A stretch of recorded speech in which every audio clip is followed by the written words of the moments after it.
ce soir qui est particulièrement intéressant puisque, comme vous savez, nous avons voulu mettre le projecteur sur le Soudan, alors même qu'il s'agit aujourd'hui de la plus grande catastrophe humanitaire qui se passe, et que pour autant il y a extrêmement peu d'écho, extrêmement peu d'analyse, et que les experts existent, la preuve ils sont là, mais que l'écho de leur voix n'est pas suffisant. Donc ce soir, c'est pas seulement un moment d'analyse approfondie, comme on va l'entendre dans un instant, mais c'est aussi, je l'espère, le point de départ d'une sensibilisation qui continuera.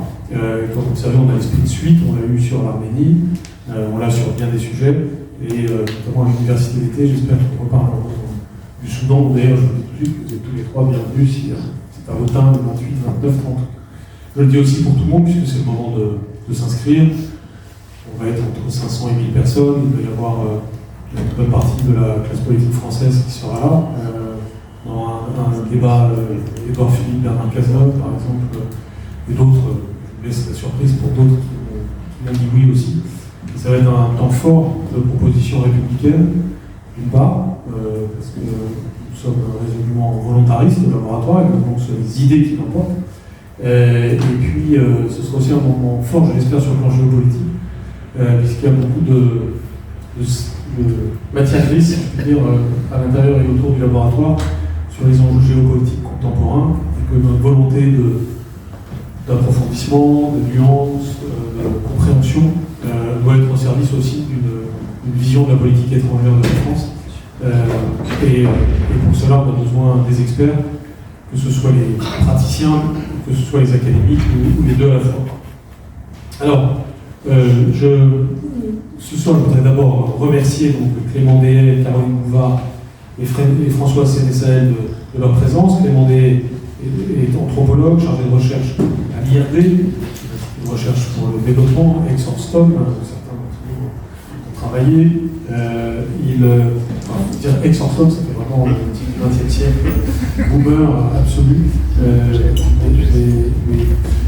Mais pour moi, c'est un titre aristocratique, l'Orstom. Beaucoup d'intérêt pour l'activité d'Orstom en son temps, mais aussi pour l'IRD, bien entendu.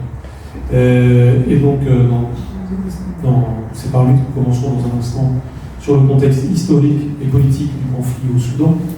Alors, je me suis, j'allais dire replongé, c'est pas exagéré, je me suis plongé parce que je l'avais jamais lu en entier, sur ce livre de Churchill, qui s'appelle The River War and the Conquest of the Sudan.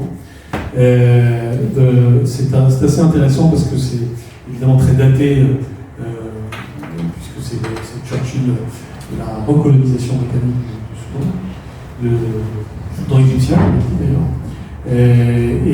Mais c'est extrêmement intéressant parce qu'on voit aussi les permanences de certains sujets, géopolitique particulière à cette partie du monde, finalement très méconnue de nous, plus connue du monde anglophone, mais qui a néanmoins de grandes permanences et qui plonge en plus les racines de ces problèmes dans une histoire extrêmement ancienne. C'est ce qu'on va voir dans un instant grâce à Clément Dehaye.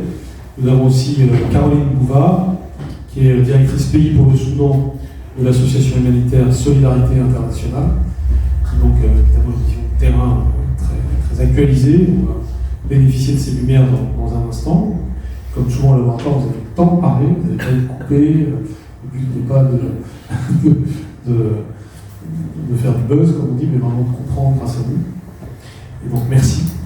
Et enfin François Sénésaël, qui est doctorant en sciences politiques à l'université d'Oxford et qui a été auparavant conseiller politique auprès du PNUD, du Programme alimentaire mondial des Nations Unies, et qui évidemment là aussi a le double angle pratique et académique dont nous avons besoin.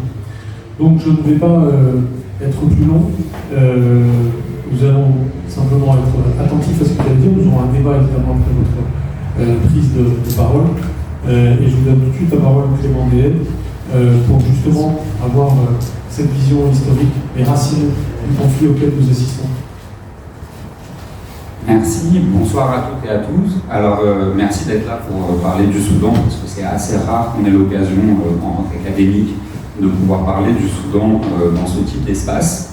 Je vais appuyer, je pense qu'on va tous appuyer sur le fait que la guerre au Soudan est aujourd'hui la première crise humanitaire mondiale, et notamment en termes de nombre de déplacés, puisque un tiers de la population soudanaise est aujourd'hui déplacée ou réfugiée, donc c'est 13-14 millions de personnes sur 45 millions. La guerre touche à peu près les 2 tiers du pays, un pays qui est grand comme 5 fois la France. Donc une guerre qui a vraiment d'une ampleur absolument énorme et inégalée dans ce pays. Les estimations font état de 150 000 morts, et il est absolument impossible de savoir exactement combien il y a de morts, sachant que les hôpitaux et les services publics ne fonctionnent plus. Dernier point sur cette question-là, mais ma collègue parlera certainement mieux et de manière plus approfondie sur cela après. Mais la guerre touche et cible énormément les infrastructures du pays. Donc les hôpitaux, les ponts, les universités, les pipelines, raffineries, barrages hydroélectriques, etc. sont des cibles et sont systématiquement détruits en ce moment dans ce pays. Avant de commencer un petit peu, je voudrais juste qu'on regarde ensemble la carte qui est derrière moi, parce que je vais donner pas mal de noms de régions, etc. Et donc pour que vous soyez capable de me suivre, je pense que c'est intéressant d'avoir un petit aperçu. Donc quand je vais parler du centre du pays, il s'agit de la zone du Nil, donc qui est ici. Le Kordofan, c'est cette zone-là à l'ouest, et enfin le Darfour qui est là. Je vais assez peu parler de l'est, parce que l'est est peu touché par la guerre. Mais le Kordofan plus le Darfour, c'est à peu près 40% de la population soudanaise. Et le centre du pays, je vais y revenir, a été également touché par le conflit. Alors, avant de commencer sur les racines historiques, je voudrais faire une toute petite incise, parce que j'ai entendu beaucoup de bêtises ou d'âneries sur le Soudan dans les médias et dans les analyses récemment. Et je crois qu'il est important de ne pas penser la guerre au Soudan comme simplement une guerre ethnique, une simple guerre civile d'un pays où il n'y aurait pas d'arène politique, pas de débat politique. C'est extrêmement faux. Le Soudan a une histoire politique extrêmement riche. Ça a été le pays qui a eu un parti communiste, le parti communiste le plus important d'Afrique, probablement le plus important avec l'Irak du monde arabe. C'est le pays qui a été un laboratoire de l'islam politique, également en Afrique et au Moyen-Orient, puisque ce sont des tenants de l'islam politique qui viennent des frères musulmans, qui ont pris le pouvoir en 1989 sous le nom du National Islamic Front. Donc c'est un pays qui a une histoire politique riche, au-delà du parti communiste et de l'islam politique, où il y a eu des débats entre nasseristes, de nombreux partis socialistes, des partis régionalistes, des partis unionistes avec l'Égypte. Donc vous avez une arène politique extrêmement riche et historiquement très située, des syndicats qui sont puissants dans ce pays. Et donc la vision qu'on a des guerres civiles soudanaises est extrêmement réductrice de la richesse politique et historique de ce pays. Peut-être un dernier point là-dessus, c'est un pays qui depuis 1956 a connu déjà 3 révolutions ou soulèvements populaires. Le premier en 64, qui a mis fin au régime du général Aboud. La deuxième révolution en 83, qui a mis fin au règne du général Nimeri. Et enfin en 2019, la révolution qui a mis fin au régime militaro-islamiste d'Omar el-Béchir. Donc, je vous propose de poser la question maintenant de pourquoi ou comment cette guerre émerge. Alors, c'est jamais quelque chose de simple d'avoir une lecture a posteriori de l'histoire. Les historiens nous mettent en garde en général contre une vision linéaire et causale de l'histoire, et c'est pour ça qu'on va essayer de réfléchir ici en termes de processus, donc en termes de 3 grandes dynamiques historiques qui nous ont amenés progressivement à ce conflit. En vous disant ça, je vous dis qu'on va s'intéresser à des processus et un peu moins à des faits, des événements. Donc si vous avez des questions pour le débat après, des précisions, n'hésitez pas, je suis là pour vous répondre. Avant de commencer sur ces 3 processus, encore une dernière précision, ce conflit c'est une guerre comme toutes les guerres pour le pouvoir. C'est une guerre pour le pouvoir entre 2 forces armées, mais il ne faut pas réduire ce conflit à une guerre entre 2 hommes, entre 2 généraux. Ces 2 forces armées ont des bases sociales, ils sont soutenus chacun respectivement par des segments de la population qui sont capables de mobiliser dans leur dynamique de conquête du pouvoir. Et donc, réduire le conflit soudanais à une guerre entre généraux ne permettra pas d'amener de solutions, ni de comprendre les dynamiques sur le terrain. Alors, nos 3 dynamiques. La première, c'est une dynamique qui est historique, qui est liée à la colonisation britannique. Le Soudan est un pays dans lequel l'État s'est développé de manière asymétrique. Quand je dis asymétrique, ça veut dire qu'il était puissant, bien organisé, avec des services publics qui existaient, des infrastructures étatiques bien établies dans le centre du pays. Vous avez un certain nombre de choses qui se sont développées progressivement, d'abord durant la colonisation, dans les régimes post-indépendance, et cette construction d'un État puissant et fort au centre s'est accentuée sous le régime d'Omar el-Béchir, notamment grâce à l'argent du pétrole. Il y a eu un plan de développement du pays qu'on appelle le plan de Hamdi, le triangle de Hamdi, du nom d'un ancien ministre des Finances et de l'Économie, qui visait à développer prioritairement ce qu'il appelait lui le Soudan utile, c'est-à-dire la vallée du Nil essentiellement et les zones agricoles au sud de Khartoum. Ce qui fait que, de manière très concrète, c'est des hôpitaux, des entreprises publiques et parapubliques qui ont été créées, c'est le développement d'agriculture irriguée, ce sont énormément de choses différentes, des barrages hydroélectriques qui ont été construits sur le Nil.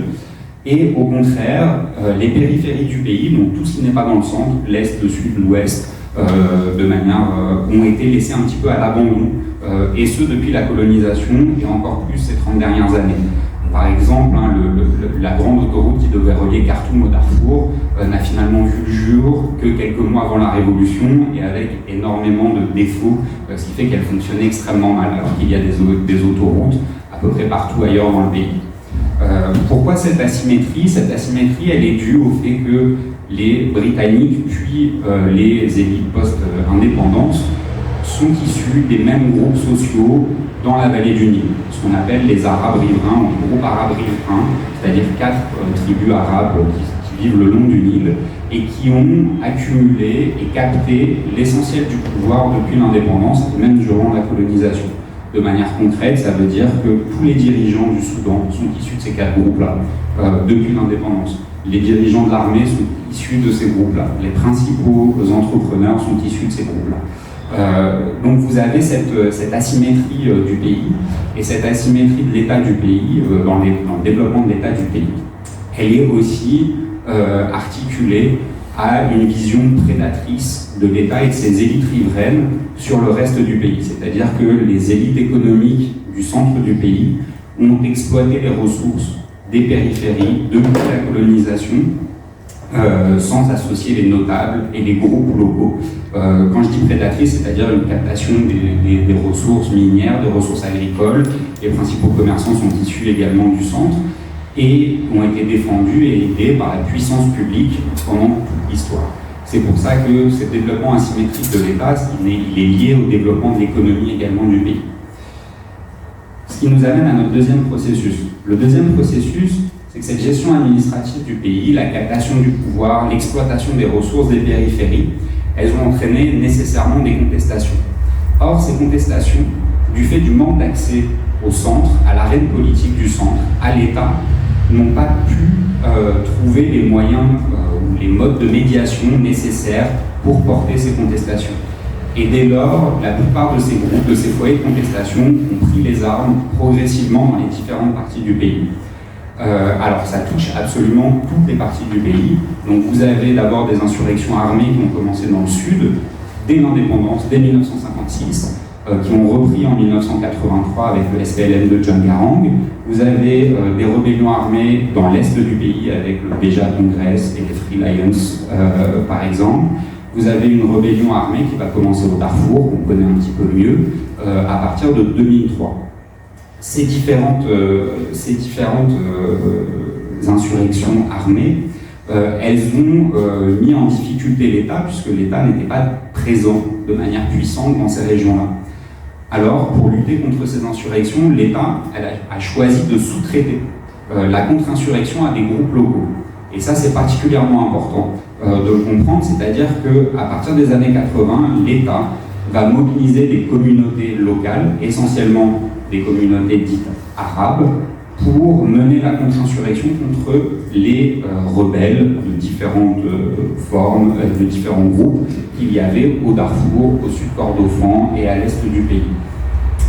Il faut bien comprendre que ces communautés qui ont été milicianisées par l'État, elles ont été encadrées, elles ont été armées par les services de sécurité, par l'armée.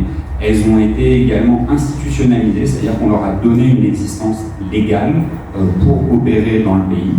Donc c'était les border guards de Moussa Hillal, et puis ça a donné les RSF du général Hemeti après. Et cette stratégie de l'État, qui est une stratégie héritée d'ailleurs des Britanniques, de divide and rule, elle a provoqué un certain nombre d'effets extrêmement forts, sachant que les groupes sur lesquels ils s'appuyaient étaient eux-mêmes localement marginalisés. Le Darfour, par exemple, en arabe, ça veut dire le pays des fours.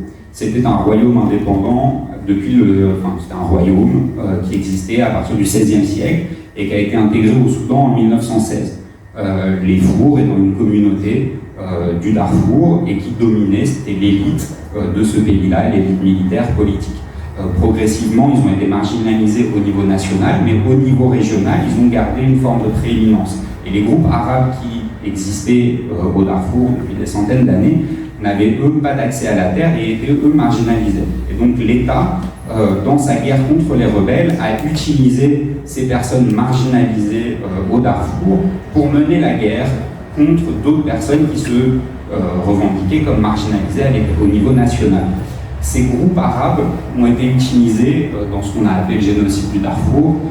Je ne vais pas revenir essentiellement sur le génocide du Darfour, mais cette pratique de nettoyage ethnique, donc les groupes arabes, c'est une liste dont je parle, on les a appelés les Janjaweed pendant longtemps, ont pratiqué un certain nombre de nettoyage ethnique contre notamment les Fours et une autre communauté qui s'appelle les Zahrawa entre 2003 et 2006.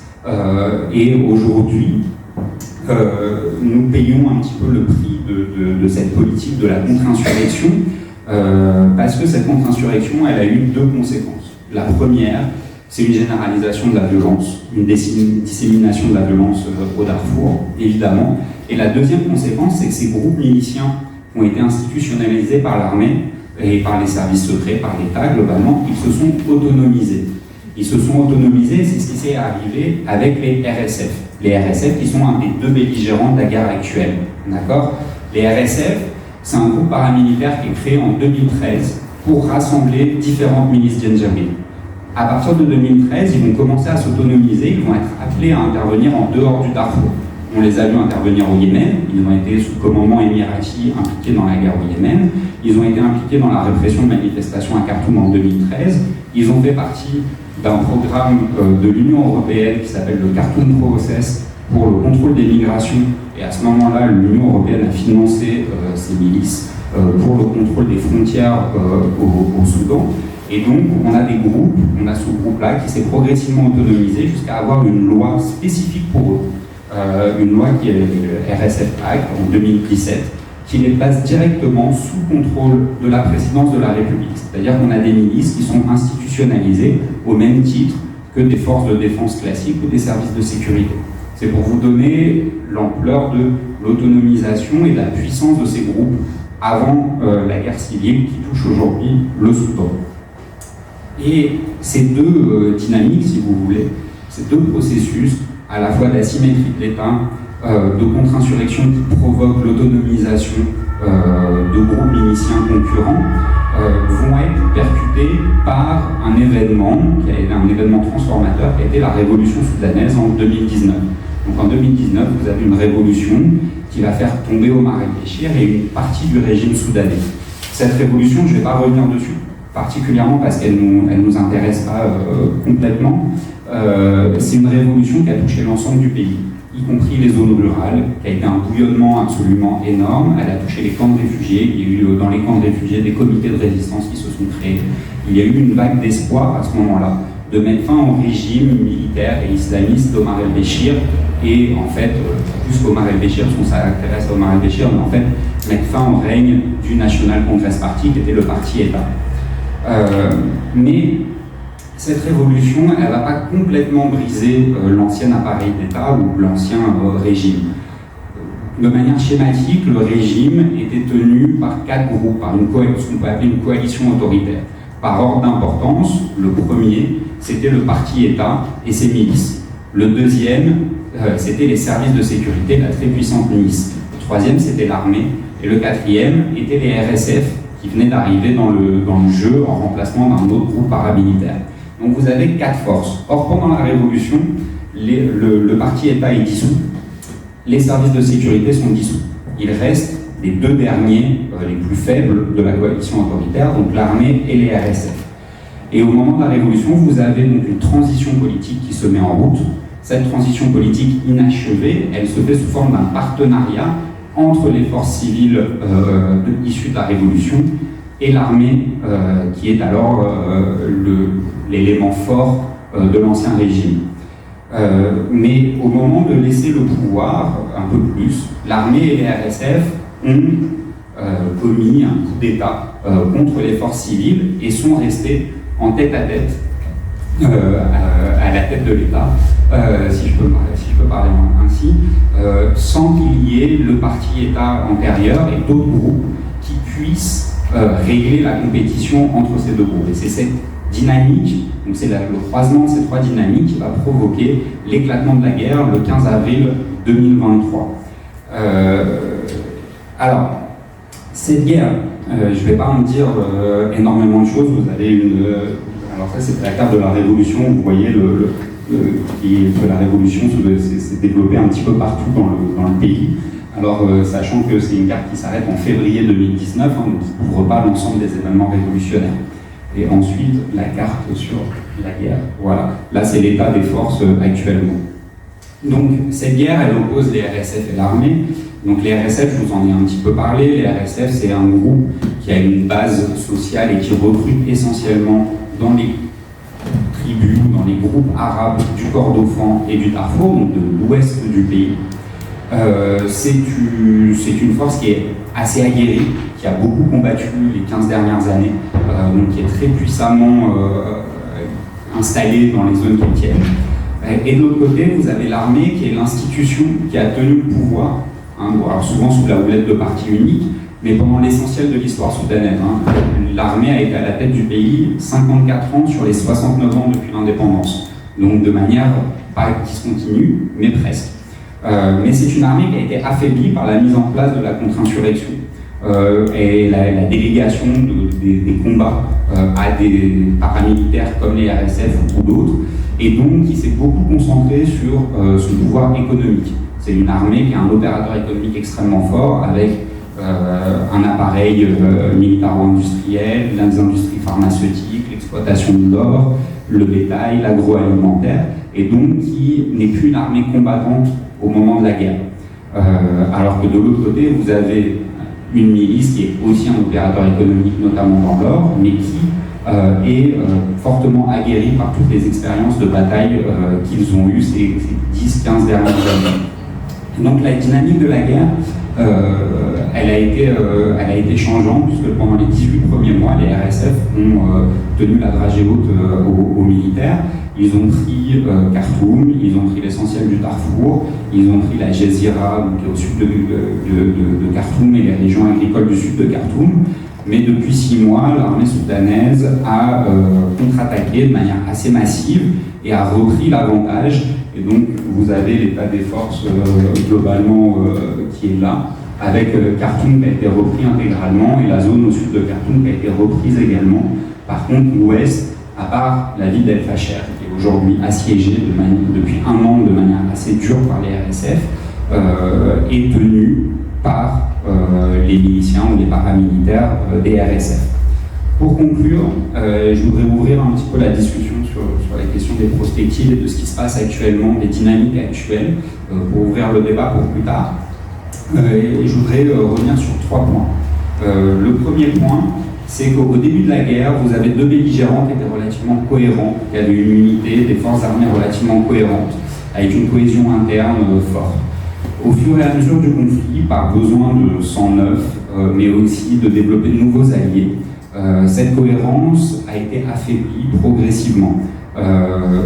Dans dans deux directions. La première direction, c'est que ces deux groupes, fidèles à l'histoire soudanaise, ont recours à de nombreuses délégations ou sous-traitants miliciens, et donc vous avez une multiplication des groupes armés depuis un an notamment, un peu partout au Soudan et des deux côtés. Donc du côté des RSF, ce sont essentiellement des milices tribales arabes.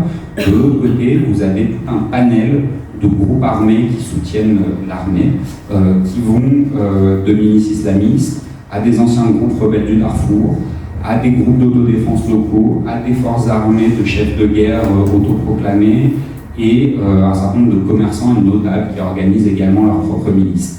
Et donc aujourd'hui, ces deux forces armées ont perdu en cohérence interne et tiennent leur territoire de manière discontinue. C'est-à-dire qu'ils ont délégué le contrôle d'une partie de leur territoire chacun à ces forces armées.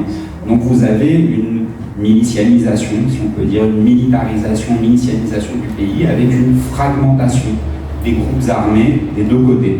Chacun de ces groupes armés étant fidèle à un belligérant, mais pouvant avoir leur propre agenda politique, ce qui va rendre extrêmement compliqué les projets de cessez-le-feu ou de paix durable au Soudan. Le deuxième point, je vais être plus rapide sur celui-là, c'est que la guerre a créé une polarisation extrêmement forte au sein de la société soudanaise, et que les groupes civils qui au début portaient une demande de cessez-le-feu et de non-alignement vis-à-vis des belligérants n'ont plus du tout d'espace politique aujourd'hui pour s'exprimer, alors qu'une grande partie de la population soudanaise probablement ne souhaite pas la continuation de cette guerre. Cette polarisation, elle va extrêmement loin, c'est-à-dire qu'il y a énormément de discours de haine en ligne actuellement, d'appel à différents massacres, voire de nouveaux génocides au Soudan, de la part des deux côtés. On a tendance à voir que les RSF sont responsables de l'essentiel de la violence.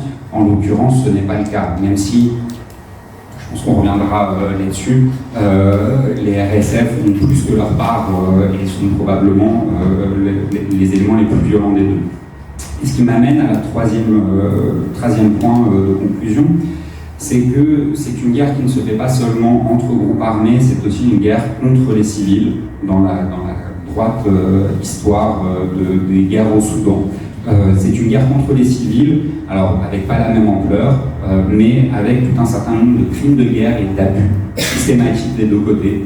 Donc des exécutions, l'utilisation du viol comme arme de guerre, la torture, le pillage, les bombardements, les déplacements forcés, la mise en esclavage de certaines personnes, notamment de femmes, les punitions collectives de population quand on reprend un territoire à son ennemi, l'utilisation de la faim comme arme de guerre. Toutes ces choses-là sont utilisées de manière plus ou moins importante et extensive par les deux côtés. Alors, je ne vais pas faire comme si la violence de l'un équivaut à celle de l'autre, sachant que les RSF ont commis un certain nombre de nettoyages ethniques au Darfour depuis 2 ans, notamment avec Djenena, avec le massacre des Massalites lors des premiers mois de la guerre, environ 15 000 morts dans la ville et l'exil de quasiment toute la communauté massalite au Tchad. Et ce qu'ils sont en train de faire avec la prise du camp de Zamzam, qui est en périphérie d'El Facher, qui était un énorme camp avec au moins 500 000 habitants, tu me corrigeras si je me trompe, qui a été rasé et on ne sait toujours pas actuellement combien de personnes ont été tuées dans l'assaut de ce camp de réfugiés.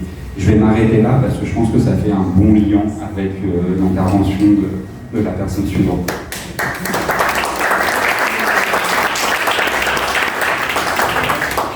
Alors effectivement, ça fait une bonne transition pour vous donner un peu plus d'informations sur la situation de la crise humanitaire actuellement au Soudan, qui, comme ça a été mentionné, est non seulement aujourd'hui la plus grande crise humanitaire au monde, mais en fait la plus importante référencée depuis que l'on suit au niveau des Nations Unies ce qu'on appelle des crises humanitaires.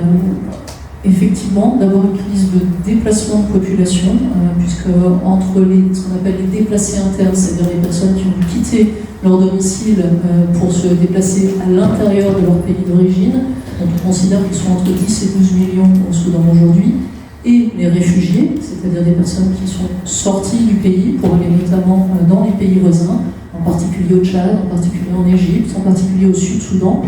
On a donc à peu près 4 millions de réfugiés aujourd'hui qui sont référencés.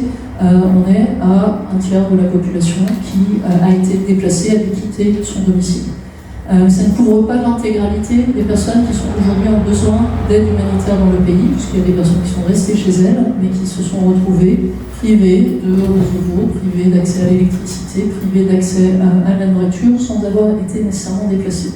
On considère donc aujourd'hui qu'il y a 25 millions de Soudanais qui sont en besoin d'aide humanitaire.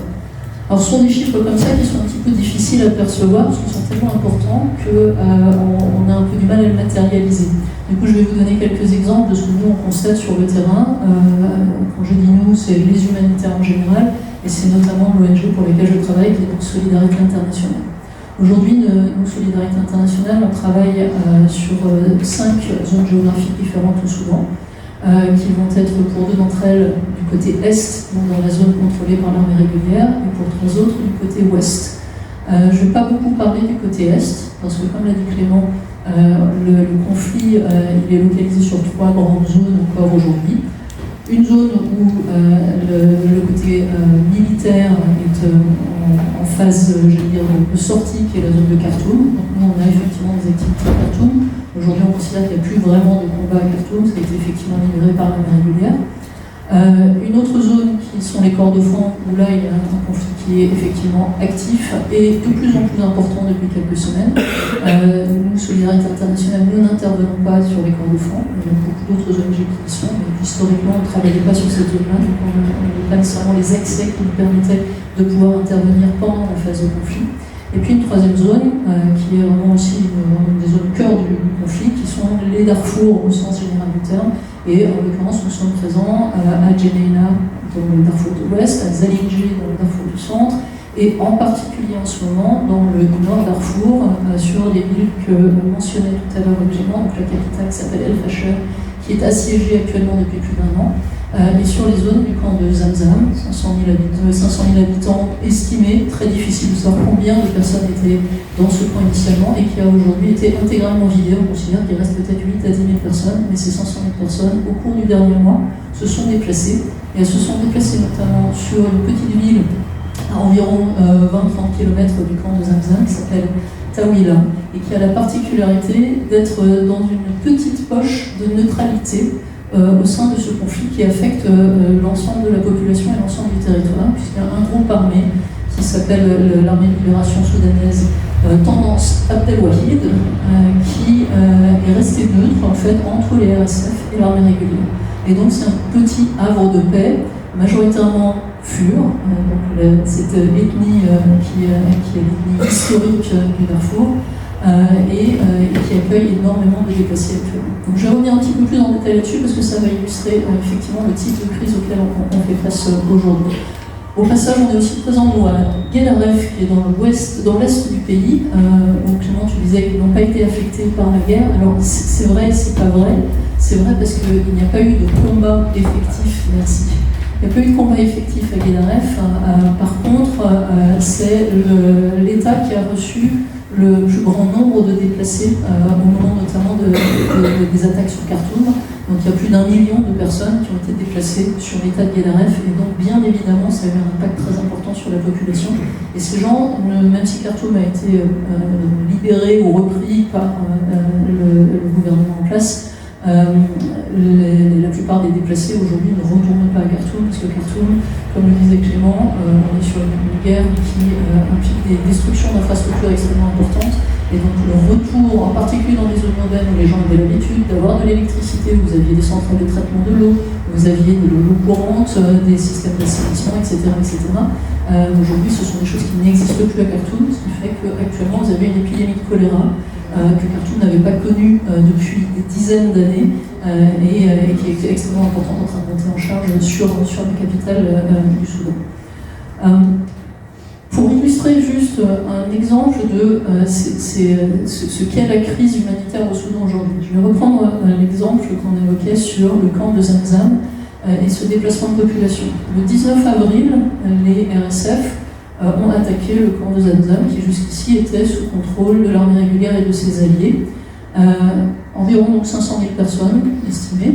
Les combats ont duré très peu de temps. Alors c'était des combats précédemment, des bombardements, c'était très sporadique, mais l'attaque en tant que telle a duré 48 heures. Et en 48 heures, 500 000 personnes sont sorties de ce camp. La moitié à peu près sont parties sur El Fasher, se sont dispersés dans les campagnes alentours sur d'autres petites villes, l'autre moitié est partie sur Taouila. Certains d'entre eux ont mis 2 jours à arriver, c'est 25 km, mais beaucoup l'ont fait à pied ou au mieux avec des ânes. D'autres ont dû faire des zigzags dans le désert pendant plus d'une semaine. Certains ont fini par arriver en passant par El Fasher, en passant par Niala, en passant par ailleurs, pour finir par aboutir sur ce petit havre de paix qui est Taouila dans cette zone de combat. Et aujourd'hui, on a donc à peu près une estimation de 250 000, peut-être 300 000 personnes qui sont venues sur cette petite ville de Taouila. Historiquement, Taouila, c'est une ville entre guillemets. J'y étais il y a 10 jours. Donc, ce sont des chemins de terre ou de sable, des petites maisons en briques en mode de plantier. Donc, c'est plutôt un petit village dans notre appréciation, mais c'est un petit village historiquement de 200 000 personnes, qui sont les résidents officiels réguliers. Petit village de 200 000 personnes qui, au cours des 2 années précédentes, a accueilli déjà à peu près 250 000 déplacés internes qui venaient de la région alentour et qui ont fait des allers-retours historiquement aussi entre le camp de Zamzam et la ville de Taouila tout au long du premier conflit du Darfour. Et qui surtout, en plus de ça, depuis un mois, a accueilli 250 000 personnes de plus. Ce qui est extrêmement saisissant, c'est quand je vois Taouila il y a 1 mois et demi, on arrive, on descend du Djebel Mara, qui est une chaîne montagneuse, et on a une vue un peu en surplomb, et on voit une grande étendue qui est désertique pendant la saison sèche et dans laquelle il y a des cultures pendant la saison des pluies. Grande étendue plane, et puis derrière on a la ville.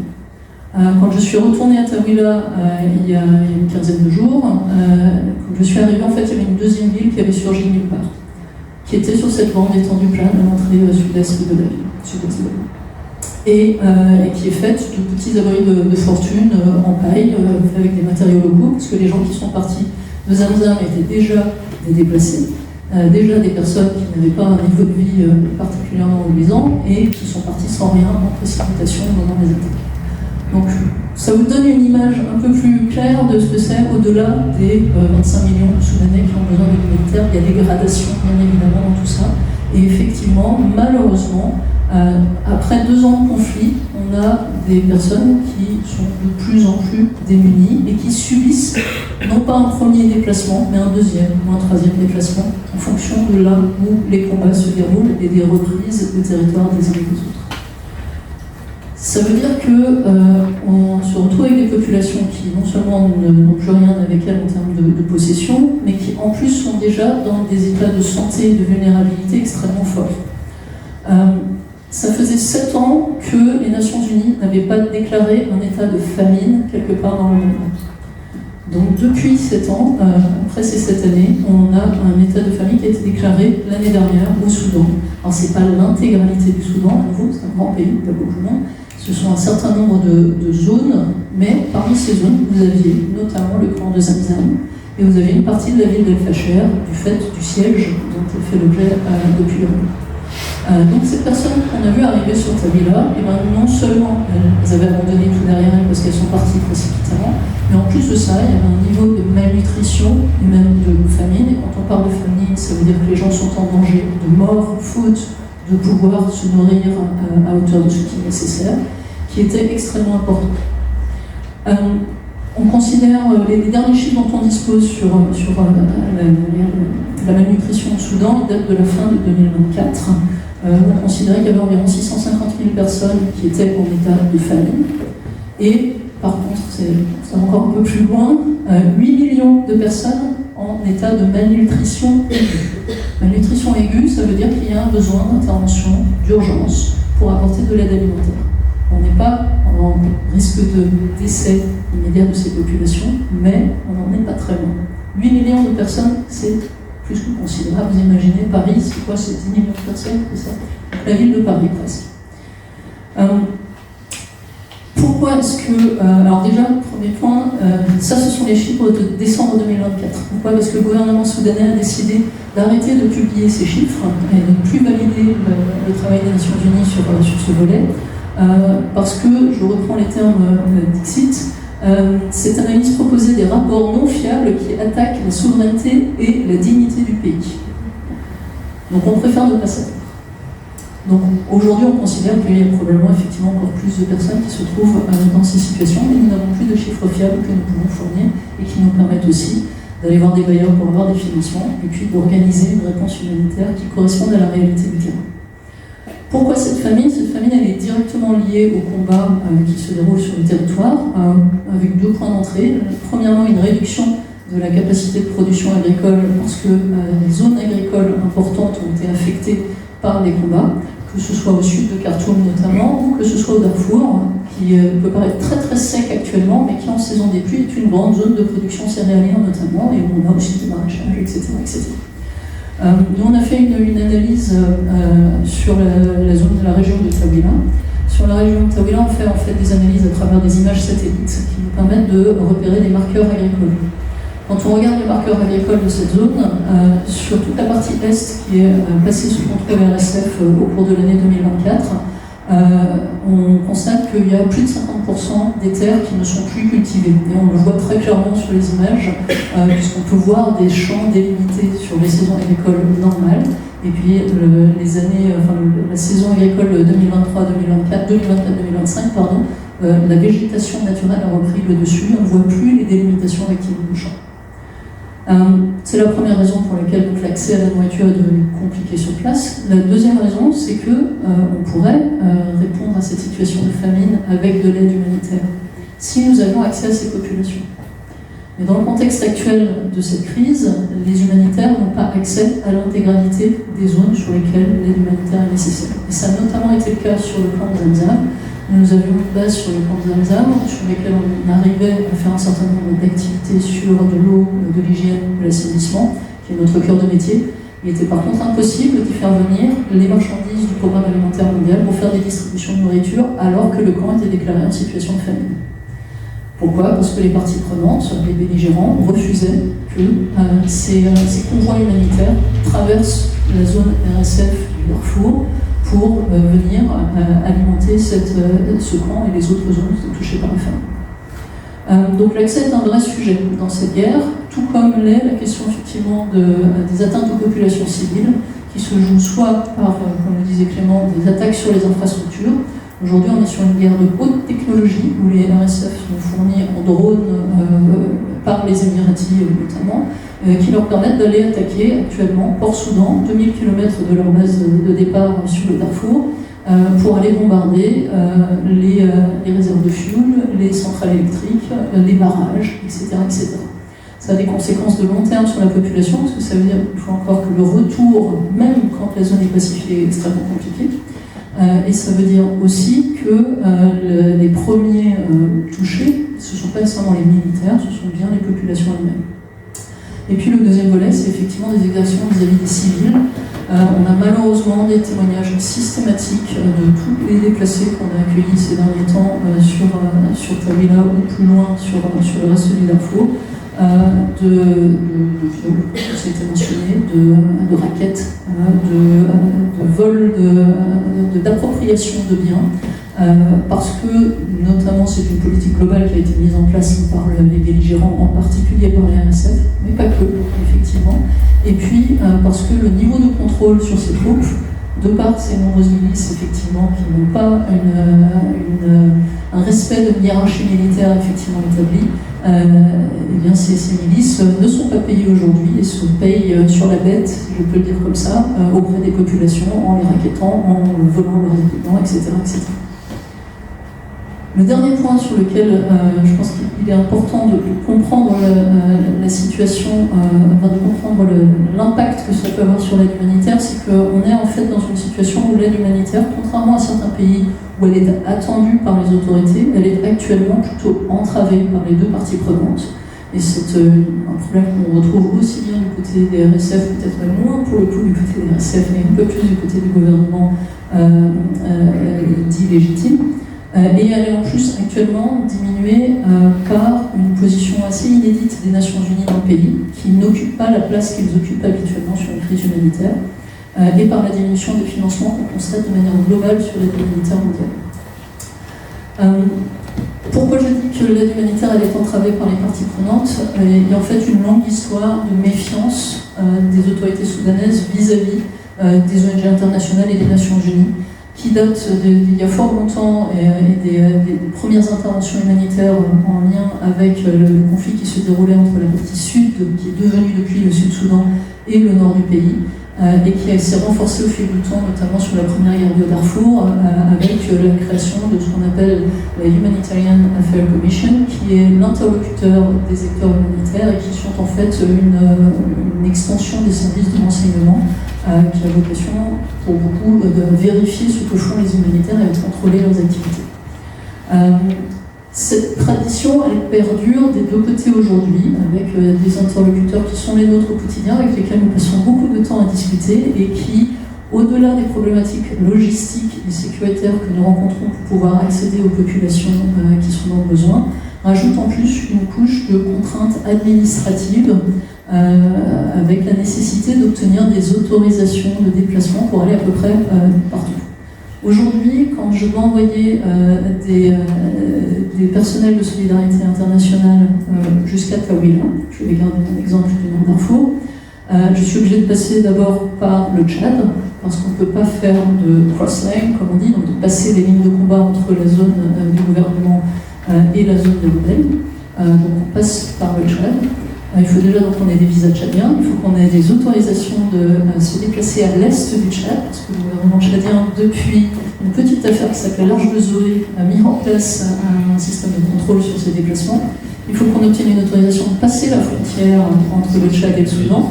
Il faut ensuite qu'on obtienne une autorisation de traverser l'état du Darfour de l'Est, une autorisation de traverser l'état du centre Darfour, une autorisation pour rentrer, passer de la zone RSF à la zone SLA, pour enfin aboutir à Tawila.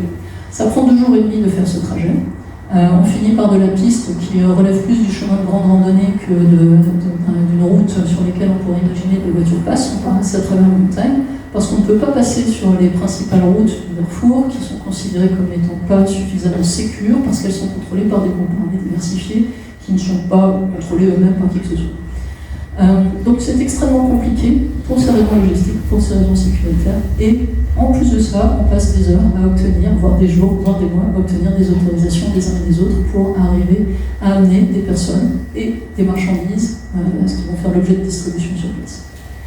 Donc c'est malheureux, mais c'est une situation qui existe et qui malheureusement ne progresse pas de manière très positive, parce que dans la plupart des cas, nous aurions normalement les Nations Unies qui sont présentes pour aider les organisations humanitaires à négocier les droits d'accès des ONG et des agences humaines sur ces zones. Et aujourd'hui, on est dans une situation inédite, assez inédite pour les UN, puisqu'ils ne sont en fait pas présents au Darfour. Ils sont présents au Soudan. Ils ont une capacité d'intervention tout à fait effective sur la partie est du pays. Mais ils n'ont pas pu implanter leurs équipes au Darfour parce qu'au moment du début du conflit, le gouvernement dit légitime a été reconnu par les Nations Unies comme étant effectivement le gouvernement légitime, et les rebelles n'ont pas été bien évidemment, et donc les Nations Unies ont besoin aujourd'hui de l'autorisation du gouvernement soudanais pour pouvoir intervenir au Darfour, ce que le gouvernement soudanais ne donne pas, ou donne de manière très sporadique. Et pas pour une implantation pérenne, simplement pour des convois d'aide, notamment du PAM, pour pouvoir acheminer des distributions alimentaires sur certaines zones. Ça reste extrêmement limité parce que normalement les Nations Unies sont ceux qui assurent la coordination humanitaire, donc qui vont aller récupérer l'information de tous les acteurs, ONG et agences UN, pour savoir où sont les besoins, qui est-ce qui intervient déjà, qui est-ce qui a des financements, quels sont les gaps, où est-ce qu'il faudrait que de nouvelles personnes viennent intervenir. Aujourd'hui, ils ne font pas ce travail, on le fait plus ou moins entre nous au niveau des ONG, mais il nous manque des gens, le temps de travail est dédié à faire ça. Et puis le deuxième point, c'est qu'ils sont aussi ceux qui font l'interface normalement avec les autorités pour que la communauté humanitaire puisse intervenir dans de bonnes conditions. Aujourd'hui, ils ne le font que partiellement, et ils le font à distance, sans avoir les bons relais locaux, dans des zones géographiques où les autorités sont extrêmement fragmentées entre les différents acteurs locaux. Et donc si on n'est pas là pour discuter, j'allais dire pour palabrer, et obtenir des accès, et ben, on a beaucoup de mal effectivement à obtenir ces accès. Donc on fait ce travail, nous, ONG, mais on le fait à hauteur de ce qu'on peut faire, parce que nous ne sommes pas des agences publiques, on n'a pas les mêmes capacités d'intervention. Et donc du coup, c'est pas complètement satisfaisant. Enfin, dernier point, la difficulté de cette crise aujourd'hui, c'est que, vous l'avez certainement entendu, le monde humanitaire est en train de changer, contraint et forcé, parce que les financements de l'aide humanitaire sont en train de s'effondrer. Le grand coup de bâton, c'est ce qui s'est passé avec les Américains. Donc, à l'arrivée de Donald Trump, il a annoncé qu'il démantelait USAID, qui est l'agence de financement de l'aide humanitaire américaine, et qu'il interrompait tous les financements. Donc, par exemple, Solidarité Internationale est le leader d'un consortium d'ONG qui est financé par les États-Unis au Soudan. On a un projet de 26 millions d'euros qui a été signé en 2024 avec les Américains pour 2 ans. Ce projet a été soudainement interrompu le 26 janvier dernier. Alors, nous faisons partie des chanceux, parce que le Soudan a été considéré ensuite comme étant une crise humanitaire d'urgence essentielle, avec ce qu'on appelle des activités de life saving, et donc notre financement a été réinstauré. Mais ça a pris 3 mois d'aller-retour avant qu'on sache qu'il était réinstauré. Et les Américains, parallèlement à ça, nous devaient à nous, Solidarité Internationale, au niveau mondial, plus de 16 millions de dollars qui avaient été dépensés sur différents projets qui ne nous avaient pas encore remboursés. Donc on a un petit problème de cash flow, comme on dit en anglais, de liquidité financière pour pouvoir continuer à avancer sur les activités. Aujourd'hui, les choses se stabilisent. Mais il nous manque une perspective sur le futur. Donc nous avons, notre financement pour le Soudan qui va courir jusqu'à la fin de l'année. On a perdu 3 mois, qui étaient 3 mois cruciaux, parce que c'était censé être 3 mois de préparation avant la saison des pluies. Vous avez une saison des pluies qui est extrêmement importante sur le Darfour notamment, et qui réduit les accès pendant cette période à toute une partie de la zone. Donc on était censé faire du prépositionnement, par exemple, de kits d'hygiène, avec du savon, avec des jerrycans pour que les gens puissent aller chercher de l'eau, prépositionnement de kits d'abri pour que les gens puissent, sur leur abri en paille, rajouter une bâche qui va les protéger de la pluie, parce que leur abri en paille ne va pas permettre, au vu des violences des pluies, de les protéger pendant la saison des pluies. Tout ce travail de prépositionnement, il n'a pas pu être fait. Donc aujourd'hui, pendant la saison des pluies, nous n'avons aucune garantie de notre capacité à acheminer ces équipements et à effectivement pouvoir utiliser cet argent qui n'était pas disponible au moment où il aurait fallu qu'il soit disponible. Ce qui va être un vrai souci dans les mois à venir et qui va certainement entraîner des difficultés majeures avec des gens qui n'auront pas d'abri et qui vont se retrouver face à des épidémies. Le choléra est en train de ressurgir dans toutes les régions du Soudan actuellement. Ça va questionner le futur, et c'est pas que les Américains, parce que les Anglais ont annoncé qu'ils réduisaient leur financement l'année prochaine de 40% pour l'ensemble de l'aide humanitaire.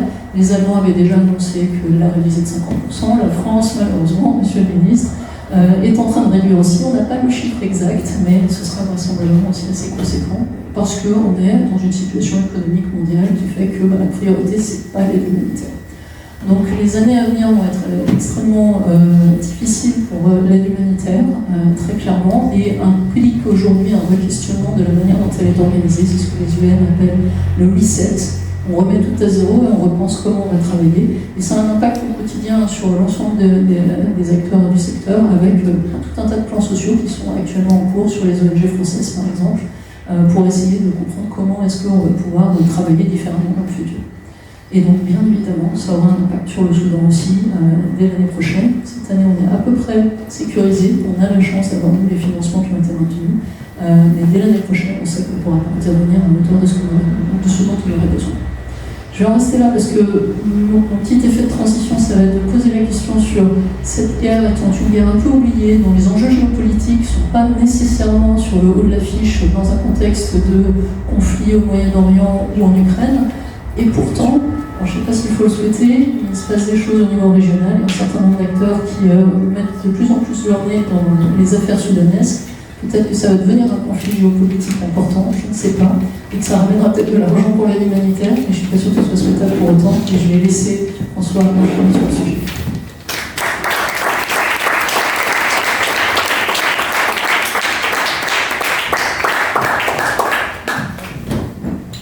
Merci Caroline pour cette transition.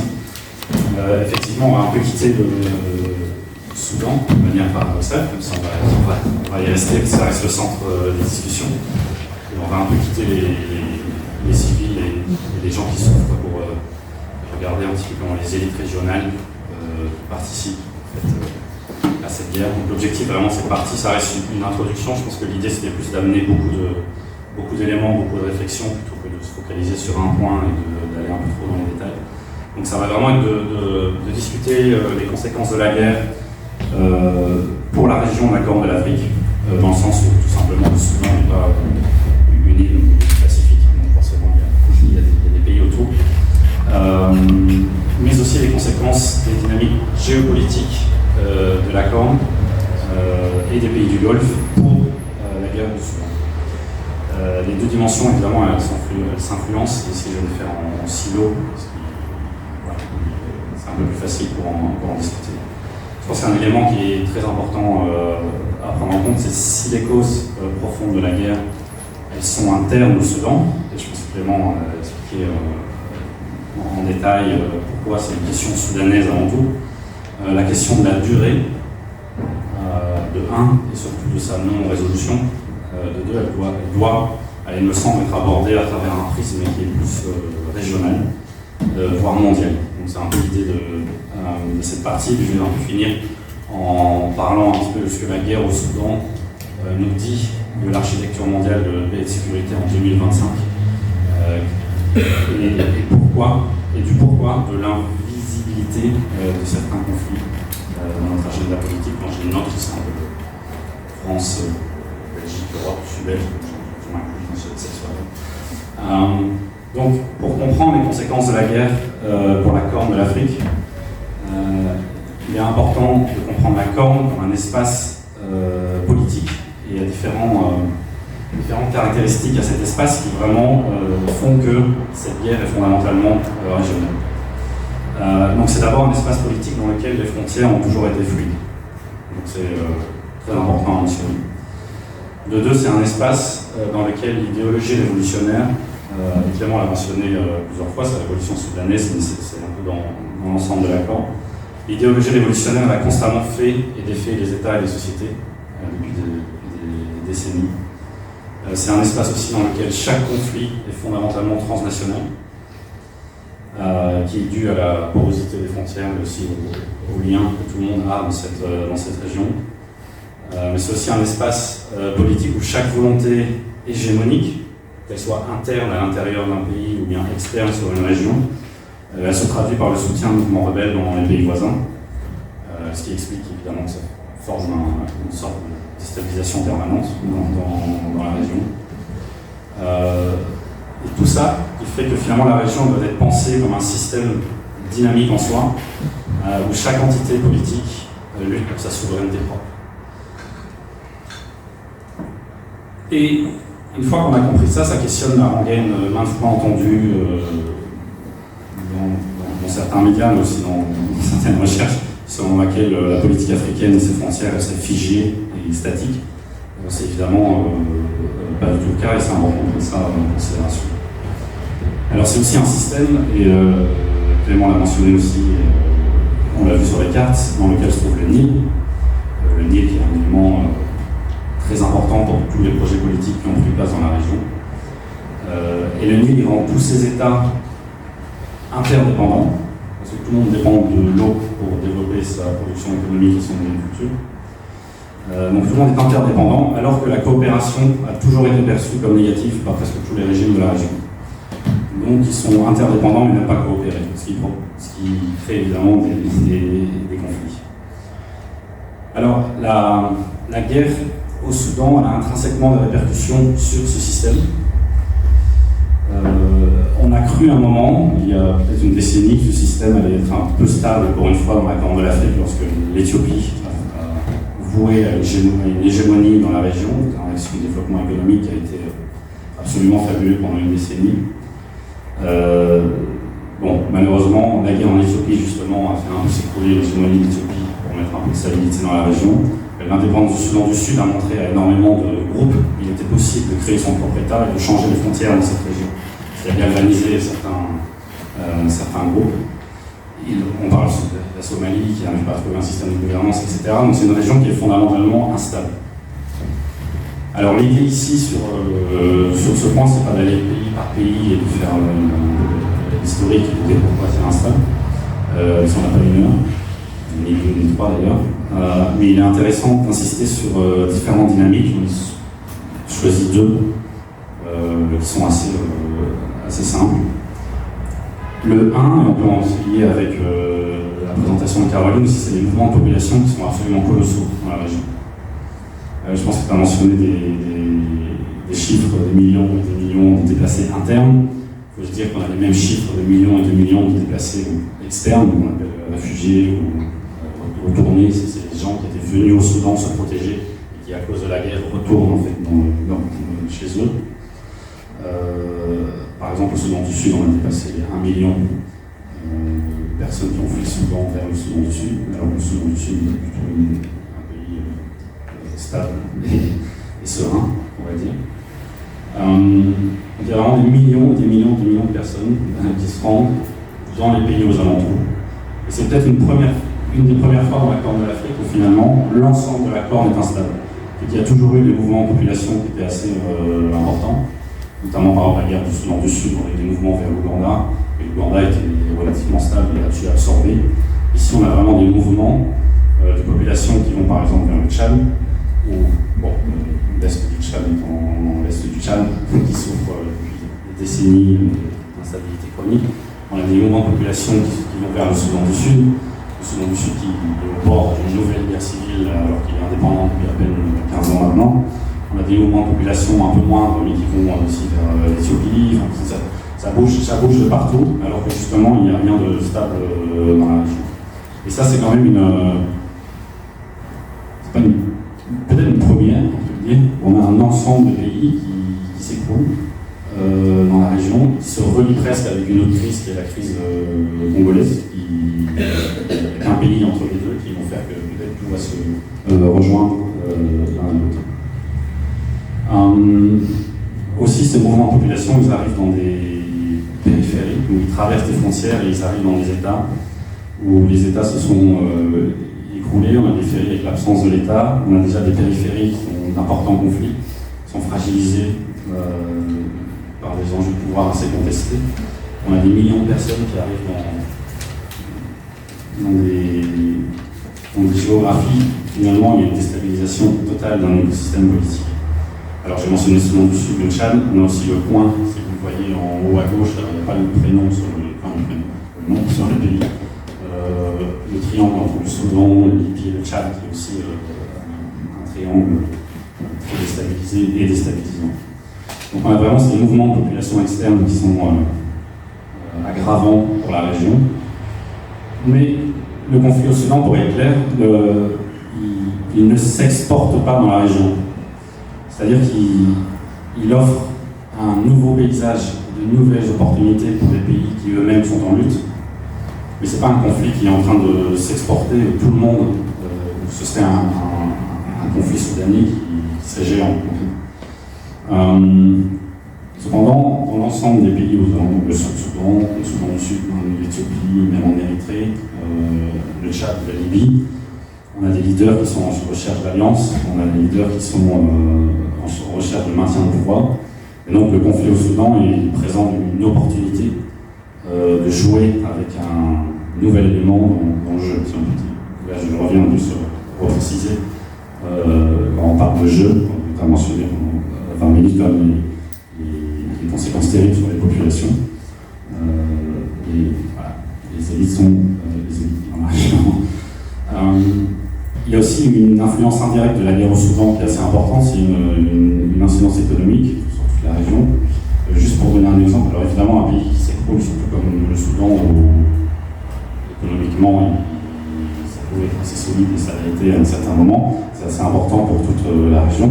Si on regarde par exemple le Soudan du Sud, qui dépend à 90% de son pétrole et qui exportait son pétrole par un oléoduc qui passait par le Soudan, s'est retrouvé dans le pétrin il y a 1 an et demi maintenant, quand les combats ont en fait complètement détruit un oléoduc et que du coup il n'y a plus d'argent qui rentrait dans le pays. Donc le Soudan du Sud est devenu lui-même, est entré lui-même en récession d'économie, en insécurité alimentaire, etc., etc. Donc il y a vraiment une dimension économique qui est assez importante pour la région, sans préciser que c'est quand même une région qui est une des plus vulnérables au réchauffement climatique, une des plus vulnérables aux sécheresses. Et en 2020-2021, on avait quand même 50 millions de personnes qui étaient en insécurité alimentaire chronique à cause des sécheresses. Donc c'est vraiment une région qui souffre par énormément de biais. Du coup, un écrasement politique est rajouté là-dessus. Alors évidemment, il faut encore un peu plus dézoomer pour se rendre compte de l'importance du Soudan dans la région. Parce que Caroline a mentionné un petit peu ces nouveaux acteurs qui venaient un peu perturber la dimension régionale. Il faut dézoomer. On voit sur la carte, là, j'ai mis l'Arabie Saoudite, les Émirats Arabes Unis. Il y a aussi la Turquie qui malheureusement n'est pas dessus. On a l'Égypte qui est juste au-dessus du Soudan, où le nom n'est pas bien inscrit. Alors, pour expliquer le caractère durable de ce conflit, et c'est souvent le cas dans les conflits en Afrique par ailleurs, dès qu'il y a un élément extérieur, la guerre dure. Généralement, dans la Corne de l'Afrique, quand il n'y a pas d'élément extérieur, en 2-3 mois, on a un accord et c'est terminé. On a un cessez-le-feu, c'est terminé. Même si le cessez-le-feu ne tient pas, ou l'accord ne tient pas 2 ans plus tard, mais on en fait un 2 ans plus tard. Par exemple, au Soudan du Sud, en décembre 2013, important guerre civile, en janvier-février, on avait un cessez-le-feu. 1 an plus tard, on a un accord de paix qui n'a pas tenu, mais on est reparti dans les mêmes principes. Le plus souvent, dès qu'il y a un élément extérieur qui vient se rajouter dans un conflit, ça fait durer le conflit. Alors, on va mentionner l'Égypte, la Turquie et les pays du Golfe, qui sont très importants pour comprendre le caractère durable de la guerre. Donc tout ça sont des acteurs qui n'ont pas un agenda libéral basé sur les droits de l'homme et la protection des civils dans la région. Ce qui, évidemment, rajoute un élément important à prendre en compte. Et ensuite, alors j'ai déjà dit, vraiment le fleuve, le Nil, et son potentiel agricole qui est très important depuis des décennies, voire des millénaires dans la région et qui attire des convoitises d'énormément de puissance. Par exemple, si on regarde l'Égypte, qui a toujours considéré que le Nil était son île et que les autres devaient lui donner, cet élément a été contesté par l'Éthiopie avec le barrage de la Renaissance, tous entendus. Il a été contesté par le Soudan aussi, mais par le Soudan du Sud, enfin, un peu avec tous les pays qui maintenant se disent un peu plus si sûrs que l'Égypte sur le Nil de l'Égypte. Et je dis ça parce qu'encore maintenant, dans la fac d'agronomie au Caire, en Égypte, il y a un examen qui doit faire une dissertation. La dissertation, c'est l'Égypte et le Nil et l'Égypte. Ça veut dire qu'encore maintenant, ils sont dans cette volonté hégémonique d'avoir accès au Nil. Alors, on parle souvent maintenant dans cette guerre, je pense que Clément a mentionné des âneries qu'il fallait éviter. Je pense qu'on peut y revenir aussi sur, et finalement, maintenant, c'est une guerre de proxy entre les Émirats Arabes Unis, l'Arabie Saoudite, c'est une guerre de proxy parce que chacun donne des drones, chacun donne des armes, et en fait, cette guerre, c'est pas une guerre soudanaise, mais c'est une guerre un petit peu un revival de la guerre froide, où finalement, chaque conflit qu'il y avait dans le monde, c'était en fait la guerre froide. C'était les Américains contre les Russes, et là, c'est un petit peu parfois le narratif qu'on est, c'est beaucoup plus compliqué que ça. Et ça reste surtout, on assiste encore aux guerres soudanaises avant tout. Les éléments extérieurs, les acteurs soudanais sont capables de les mobiliser comme ils le décident, mais ils ne subissent pas réellement une pression extérieure. Alors depuis 2015, on a l'activité des pays du Golfe qui est assez forte dans la Corne de l'Afrique. C'est intéressant parce qu'avant, alors vous voyez, c'est littéralement, on dirait sur la carte qu'on peut aller à pied, de la Corne de l'Afrique jusqu'au pays du Golfe. Alors on ne peut pas aller à pied, mais il est pas loin. Et pendant des décennies et des décennies, on a toujours étudié les deux de manière séparée. on avait l'impression que l'un et l'autre ne se parlaient pas, ils n'étaient pas du tout attirés l'un par l'autre. On avait d'un côté une histoire un petit peu de Dubaï, de pétrole, d'Abu Dhabi, de pétrodollars, et influenceurs maintenant dans tout ce qui est le Golfe. Et on avait de l'autre côté des famines les plus grandes, les famines les plus grandes au monde. On avait des États qui s'écroulaient et des guerres permanentes, juste à quelques kilomètres. Et du coup, on pensait que ces deux espaces géographiques, finalement, ne communiquaient pas et il n'y avait aucune interaction avec eux. Alors, avant, on parlait énormément du Golfe, notamment comme donneur non traditionnel, c'est-à-dire qu'il y avait les Européens, les Américains, etc., comme donneurs humanitaires, mais on parlait du Golfe, qui étaient des donneurs non traditionnels, qui donnaient un petit peu d'argent. Depuis 2015, ça a vraiment changé. Alors 2015, c'est pas une date précise, mais c'est depuis le milieu des années 2010, depuis les années 2010. Donc, les activités des pays du Golfe dans la Corne de l'Afrique, c'est vraiment intensifié. Et elle va bien plus loin que l'assistance au développement. Et elle va bien plus loin, comme souvent présenté, qu'une simple course vers l'or. Parce que je pense que ce qui ressort énormément dans les médias ou dans quelques recherches, c'est un peu cet aspect, je sais pas, sexy, d'histoire de finalement les Émirats viennent juste pour l'or, donc c'est une question d'on vient qui est l'or. Il y a beaucoup plus que ça qui est en jeu dans la manière dont ces pays agissent dans la guerre. Alors ces acteurs, ils ont émergé au milieu 2015, alors c'est pas un hasard, c'est aussi suite au retrait progressif des Américains à la région. Alors on ne va pas faire une conférence sur pourquoi les retraits des Américains, etc. Mais c'est vraiment important parce que quand le grand chef s'efface, c'est on peut dire d'une région, les petits chefs se battent entre eux pour devenir eux-mêmes le grand chef de la région. Alors c'est un petit peu ce qui s'est passé, c'est qu'il y a un retrait américain qui a laissé un petit peu plus de souplesse aux pays de la région pour, on va dire, s'autogérer ou s'auto-stabiliser, ou pour un pays ou deux prendre l'hégémonie politique sur la région. Et c'est pas que dans cette région, par ailleurs. Alors, il est très important pour ces pays qui ont vocation à avoir l'hégémonie dans la région, comme l'Arabie Saoudite, qui pense que, comme l'Égypte pense que le Nil est l'Égypte, l'Arabie Saoudite pense que le Golfe et la Corne, c'est l'Arabie Saoudite, il n'y a pas de question qui se pose. Mais il y a les Émirats Arabes Unis aussi qui demandent d'avoir une hégémonie, une certaine, pas une hégémonie, mais en tout cas d'avoir un mot à dire dans la région. On a l'Égypte qui reste accrochée au Nil, qui était avant une grosse puissance régionale, mais qui petit à petit est en déclin, mais qui veut toujours rester maîtresse du monde arabe. On a la Turquie aussi qui a fait quand même une entrée assez importante dans la région, qui de plus en plus, vous voyez si vous êtes dans les médias, par exemple essayer de faire des accords de paix ou des médiateurs, d'être en tout cas acteurs, étant donné que les Américains entre guillemets ont délégué un peu ce besoin de paix et de sécurité à des autres pays.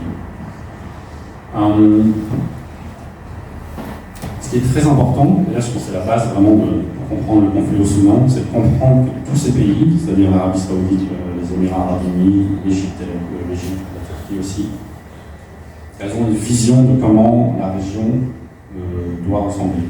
Alors, c'est une traduction anglaise, donc j'espère que le français ça devient pertinent.